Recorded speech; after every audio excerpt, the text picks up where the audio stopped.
करता करता तो आप ही हो। 20 साल पहले आपने कत्ल किया, केस अब खुला तो जेल किसको होगी? आपको ही तो होगी।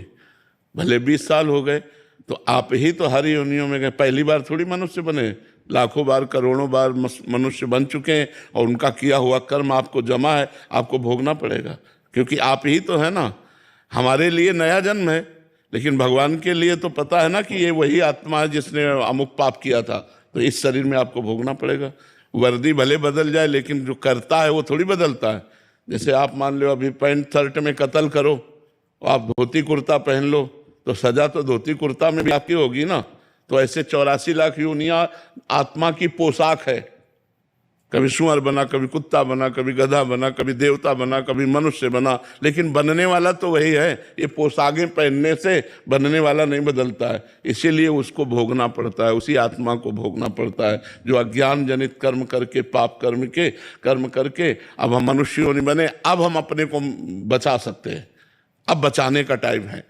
यदि हम भगवान की शरण में होकर के नाम जप करने लगे, संत सत्संग करें, शास्त्रों का स्वाध्याय करें, तो अपने पापों को भस्म करके हम भगवत प्राप्ति कर सकते हैं।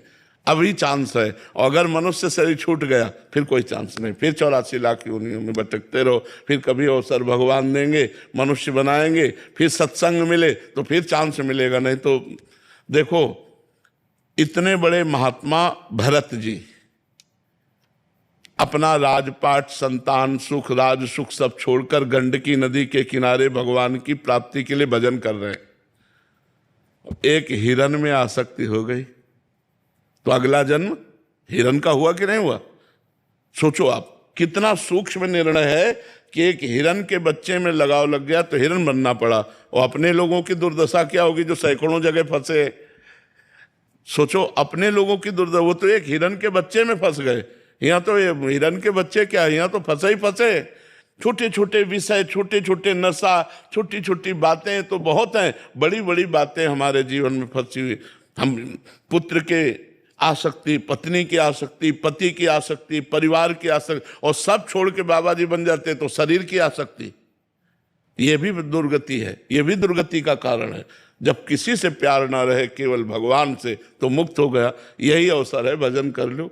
भजन के द्वारा सब आसक्तियां मिटाई जाती है, नहीं तो भोगना पड़ेगा, क्योंकि कर्ता तो वही रहता है, कर्ता नहीं बदलता, उसका रूप बदल जाता है, स्वरूप वही रहता है।